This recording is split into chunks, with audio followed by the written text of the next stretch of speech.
Olá, pessoal! Iniciando esse quarto e último bloco da nossa aula de Direito Civil. Vamos agora fazer uma questão bem interessante acerca do direito de família. Acompanhe comigo aqui na tela. Tiago, com 17 anos de idade e relativamente incapaz, sob a autoridade de seus pais, Mário e Fabiana, recebeu, por doação de seu tio, um imóvel localizado na rua 7 de Setembro, com 2 pavimentos, contendo 3 lojas comerciais no primeiro piso e 2 apartamentos no segundo piso. Tiago trabalha como cantor nos finais de semana, tendo uma renda mensal de R$3.000. Face aos fatos narrados e considerando as regras de direito civil, assinale a opção correta. Meus amigos, a questão em apreço, ela trabalha um caso de um menor de idade, Tiago, com 17 anos, que além de receber uma doação de um tio, ainda por cima exerce atividade remunerada nos finais de semana, de modo que Tiago possui bens e possui também rendimentos. Como é que fica a questão dos bens e dos rendimentos auferidos por Tiago, sendo ele menor de idade? Pessoal, via de regra, quando o Código Civil se reporta aos bens e rendimentos do filho menor, estabelece-se o regramento de que os pais são usufrutuários de todas essas riquezas. Os pais eles vão ter os bens e rendimentos dos seus filhos em usufruto. De modo que quem vai usar, quem vai fruir as riquezas pertencentes aos filhos menores são exatamente os seus pais. Então os pais são usufrutuários de todos esses bens. É um tipo de usufruto que nós chamamos de usufruto legal. Por que usufruto legal? Porque é um usufruto instituído por lei em favor dos pais sobre o patrimônio dos seus filhos menores. Com base, analisemos a proposição A. Mário e Fabiana exercem sobre os bens imóveis de Tiago o direito de usufruto convencional, inerente à relação de parentesco que perdurará até a maioridade civil ou emancipação de Tiago. Atentem para a expressão usufruto convencional. Meus amigos, quem estabelece esse usufruto não é a vontade das partes, não. Quem estabelece esse usufruto é a lei. Com efeito, o Código Civil, em seu artigo 1689, estabelece que os pais são usufrutuários legais dos bens pertencentes aos seus filhos menores. Portanto, trata-se aqui de usufruto legal e não de usufruto convencional, como fala a questão. Por isto, falsa a proposição A. Passemos agora à assertiva B. Mário e Fabiana poderão alienar ou onerar o bem imóvel de Tiago, desde que haja prévia autorização do Ministério Público e seja demonstrado o evidente interesse da prole. Atenção aqui.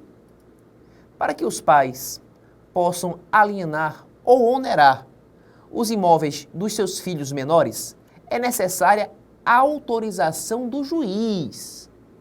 Quem vai autorizar este ato é a autoridade judiciária e não o Ministério Público. O Ministério Público pode ser ouvido pelo juiz, mas não é ele que autoriza. Quem autoriza é o juiz. Exatamente porque se trata de uma medida muito restritiva e até perigosa aos direitos dos filhos. Por esse motivo, por essa razão, o Código Civil, em seu artigo 1691, este é o artigo, determina que a alienação desses bens deve pressupor a autorização judicial. Consequentemente, falsa a proposição B. Passemos agora à assertiva C. Mário e Fabiana não poderão administrar os valores auferidos por Tiago no exercício de atividade de cantor, bem como os bens com tais recursos adquiridos. Atenção aqui. Toda vez que o filho menor obtém rendimentos de seu trabalho, de seu exercício profissional, esses rendimentos já não podem mais ser administrados pelos pais. Não. De acordo com o artigo 1693 do Código Civil, exclui-se do usufruto e da administração dos pais os rendimentos auferidos pelo filho em decorrência de atividade profissional e os bens com tais recursos adquiridos. Logo, os rendimentos que o filho aufere em decorrência de atividade profissional, bem como os bens com tais recursos adquiridos, que ele adquire com esses recursos, ficam excluídos da administração e do usufruto dos pais. O que os pais podem administrar, no exemplo trabalhado pela questão, são os imóveis doados lá pelo tio ao menor. Aí tudo bem, esses imóveis entrariam na administração e no usufruto dos pais, mas não os rendimentos adquiridos pelo filho em decorrência de atividade profissional. Por isto, correta a proposição C, é só marcar. Passemos agora à assertiva D. Mário e Fabiana, entrando em colisão de interesses com Tiago sobre a administração dos bens, facultam ao juiz de ofício nomear curador especial. Atenção para essa parte da proposição, de ofício.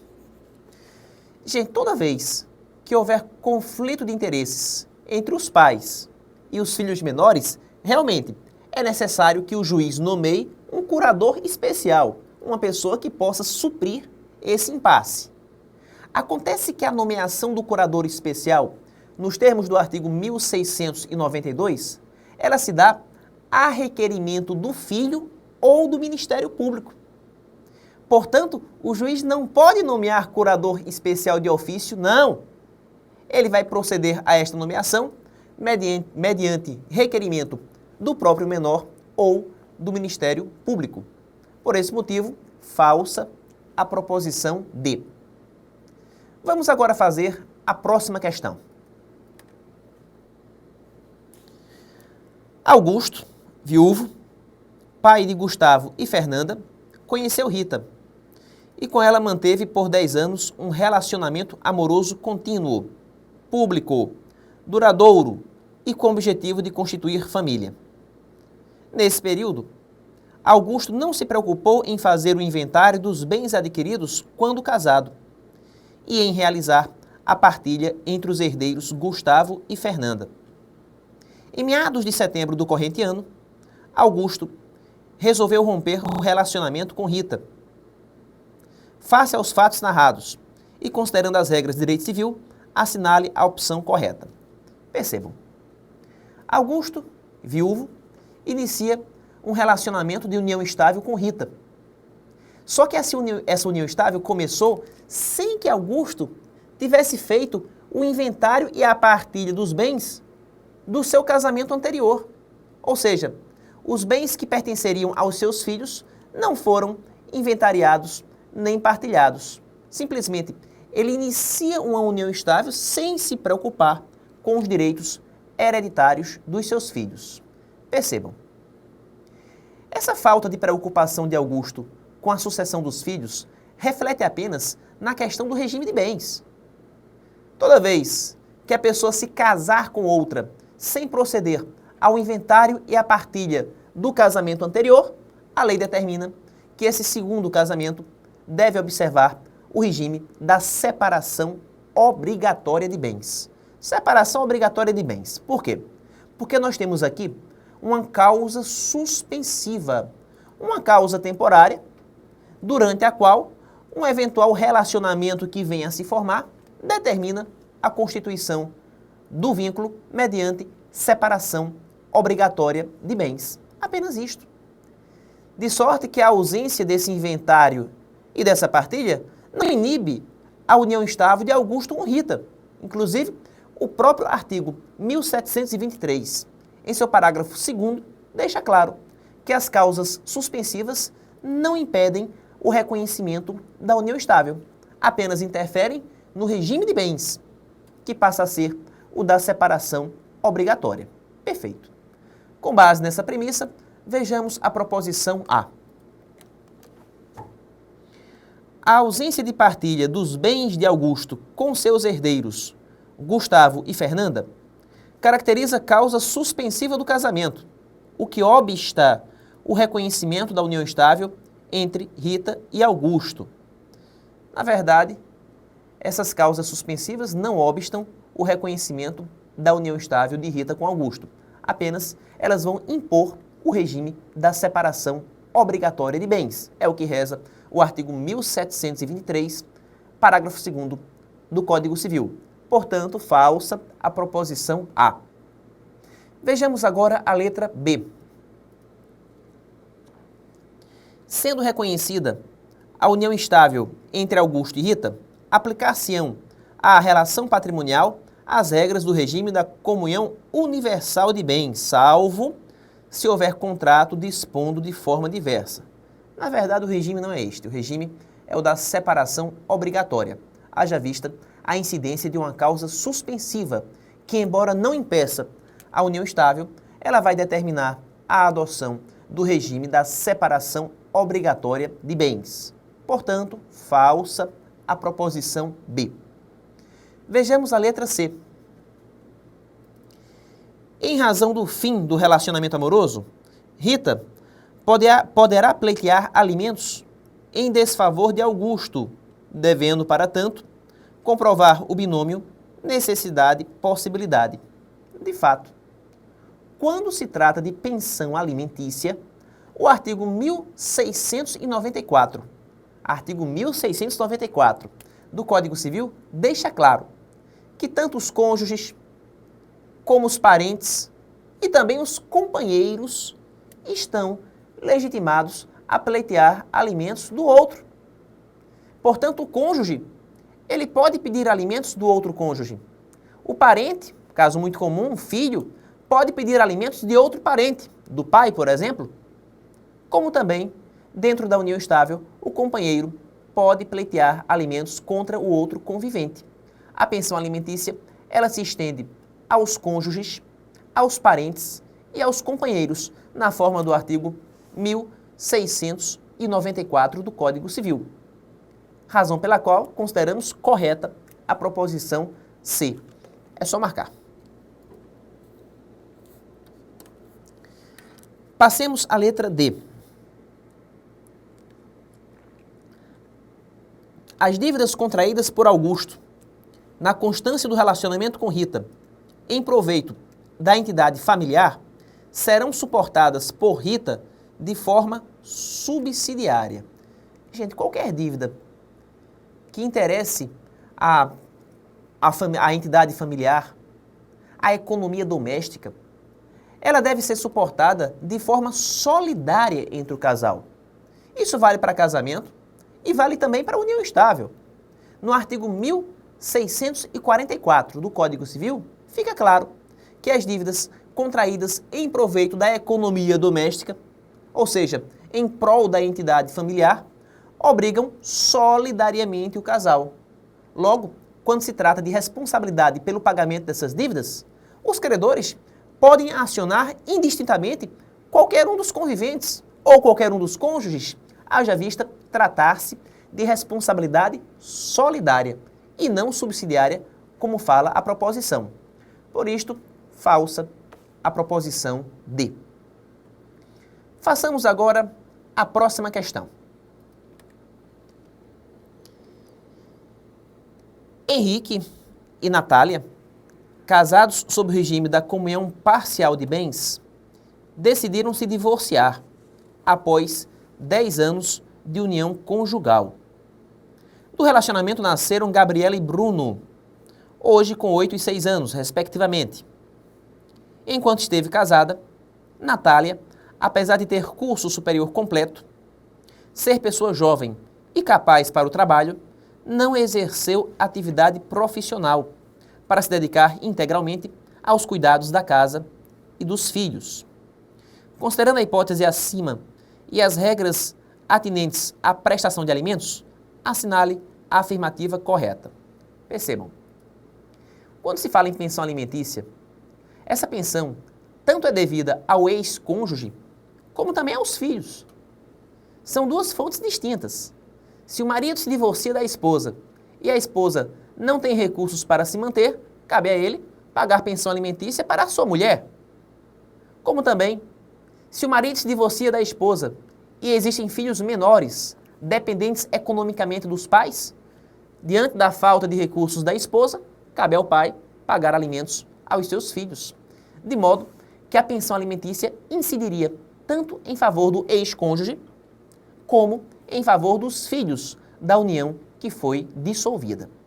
E é exatamente o caso, né? A Natália, ela não trabalha, não tem rendimentos. Henrique é quem sustenta o lar. De sorte que, havendo um divórcio entre Henrique e Natália, Henrique vai ter que pagar pensão alimentícia para a Natália e vai ter que pagar pensão alimentícia para os seus filhos. Agora, até quando essa pensão vai incidir? É exatamente isto que a questão se propõe a responder. Vejamos a letra A. Uma vez homologado judicialmente o valor da prestação alimentícia devida por Henrique em favor de seus filhos, Gabriela e Bruno, no percentual de 1 salário mínimo para cada um, ocorrendo a constituição de nova família por parte de Henrique, automaticamente será minorado o valor dos alimentos devidos aos filhos do primeiro casamento. O que a proposição A está sugerindo é que, se Henrique casar novamente, automaticamente será reduzido o valor da pensão alimentícia dos filhos do primeiro casamento. Será que é assim, pessoal? Não. Não é porque o ex-cônjuge veio a contrair novas núpcias que a pensão de seus filhos automaticamente vai diminuir de modo algum. Pensão alimentícia pressupõe necessidade e possibilidade. É o velho binômio do direito civil. Necessidades de quem pleiteia e possibilidades de quem paga. Então, nem sempre a constituição de um novo casamento diminui as possibilidades financeiras do pai. Vai que ele case com uma mulher rica. Estão percebendo? A ideia, portanto, é que esse novo casamento de Henrique não vai reduzir automaticamente a pensão alimentícia de seus filhos. Essa redução somente acontece se ficar comprovado que as possibilidades financeiras do Henrique, do pai, vieram a ser reduzidas. Por isto, falsa a proposição A. Passemos agora à letra B. Henrique poderá opor a impenhorabilidade de sua única casa por ser bem de família, na hipótese de ser acionado judicialmente para pagar débito alimentar atual aos seus filhos Gabriela e Bruno. Atenção aqui. Nós sabemos que o único imóvel residencial, de fato, constitui bem de família. E por ser bem de família, ele se considera impenhorável. Ele não pode ser levado à penhora por dívidas do seu titular. Tranquilo. Acontece que, em determinadas circunstâncias, a nossa lei civil retira o benefício da impenhorabilidade do bem de família. Há casos em que o bem de família pode ser levado à asta pública. Se liguem. Há casos em que o bem de família pode ser levado à asta pública. Quem vai dizer esses casos para a gente é a Lei 8.009/90. Dá uma lida nessa lei. Ela é importante. Ela agrega valor ao camarote.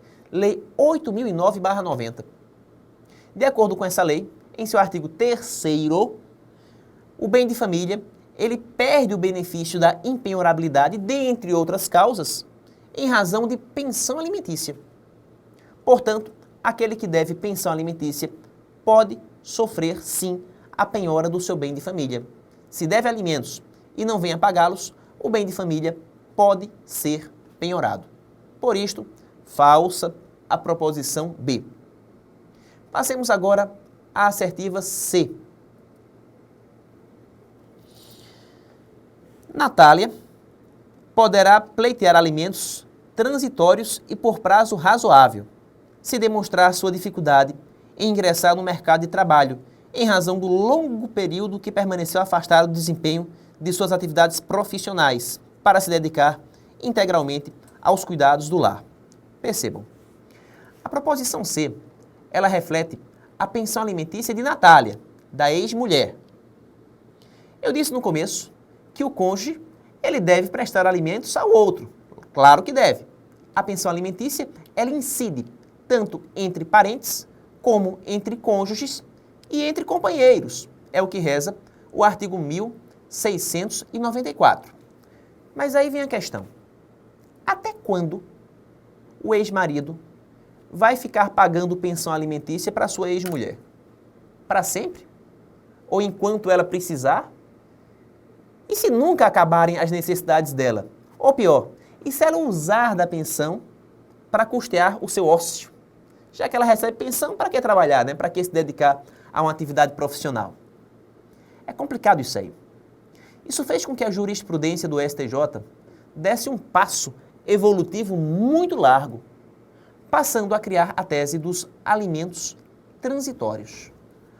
Quando se trata, pessoal, de cônjuge capaz, de cônjuge com aptidões profissionais, de cônjuge que pode ser reinserido no mercado de trabalho, os alimentos somente incidem durante aquele espaço de tempo para que ocorra a reintegração deste cônjuge em suas atividades laborativas.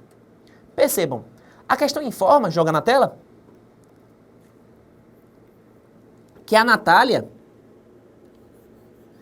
tem curso superior completo, é pessoa jovem e capaz, portanto, tem plenas condições de se dedicar a alguma atividade profissional. Então ela não vai poder ficar recebendo pensão para sempre, não. De sorte que o juiz, ao calcular a pensão alimentícia de Natália, ele vai fixar um certo espaço de tempo, sei lá, 2 anos, 3 anos, para que ocorra a reintegração de Natália no mercado profissional. Vai ficar recebendo pensão só durante aquele período. Isso de modo a evitar que os alimentos venham a custear a ociosidade. Não é esta a função da pensão alimentícia, bancar o ócio, mas apenas dar condições econômicas para que a pessoa possa se sustentar até que consiga ganhar o pão com o seu próprio trabalho. Consequentemente, devemos considerar correta a proposição C, sintonizada aí com a jurisprudência mais evoluída do STJ. É só marcar. Passemos agora à assertiva D. Caso Natália descubra, após 2 meses de separação de fato, que espera um filho de Henrique, serão devidos alimentos gravídicos até o nascimento da criança, pois após esse fato, a obrigação alimentar somente será exigida em ação judicial própria. Alimentos gravídicos. Esses alimentos visam custear as despesas correspondentes ao período de gravidez. Despesas de gestação, de alimentação especial da gestante, de vestuário, de internações, de medicamentos, de parto, de pré-natal, ou seja, todos aqueles custos adicionais que a gravidez traz para a pessoa da gestante. Interessante observar que a Lei 11.804 de 2008, Lei 11.804 de 2008, ela deixa claro que os alimentos gravídicos incidem até o nascimento da criança. E a partir do momento em que a criança nasce, eles se convertem em pensão alimentícia para o menor. Com o nascimento da criança, os alimentos gravídicos se convertem em pensão alimentícia para o menor. E esta conversão, pessoal, ela se dá no automático. Nasceu a criança, o que era alimentos gravídicos passa a ser pensão alimentícia para o menor, até que seja solicitada a sua revisão. Interessante que a letra D, joga na tela, coloca que após esse fato, olhem aqui, após esse fato, após o nascimento, a obrigação alimentar somente será exigível em ação judicial própria. Proposição falsa, na verdade, a obrigação alimentar, ela passa a decorrer do nascimento da criança com a conversão dos alimentos gravídicos. Por isto, equivocada a proposição D. E aqui encerramos mais essa aula, mais esse bloco preparatório para a sua prova da OAB. Meus amigos, antes de nos despedirmos, queria deixar claro que todas essas questões que nós resolvemos, todas essas informações que nós passamos constituem apenas um microcosmo do direito civil. São informações importantes, úteis, que vão lhe ajudar a fazer a prova, sim, mas são muito básicas. Claro, óbvio que vocês merecem uma preparação mais abrangente do que esta.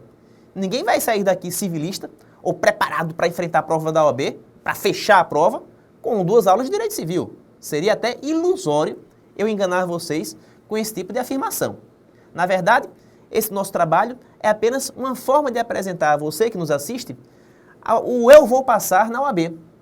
Um novo sistema informativo disponibilizado por nosso mestre-maior João Antônio, saudações a ele, que busca trazer todos os princípios, toda a metodologia adquirida em anos de evolução do Eu Vou Passar, que é o curso principal, aplicando-se ao exame de ordem.